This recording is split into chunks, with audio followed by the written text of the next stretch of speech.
হলে চলছে স্বার্থপর মুভি, যেটাতে অভিনয় করেছেন কোয়েল মল্লিক, সঙ্গে তার বাবাও রয়েছেন রঞ্জিত মল্লিক।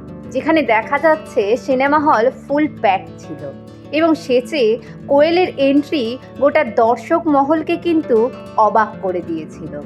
কোয়েল সেদিন পৌঁছে গিয়েছিল হলে প্রতিটি ফ্যান ফলোয়ার্সদের সাথে দেখা করতে, এবং কোয়েল খুবই নরম মনের মানুষ।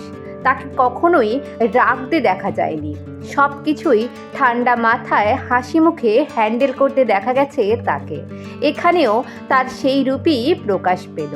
অনেক দিন পর বাবা মেয়েকে আবার একই পর্দায় দেখা গেল।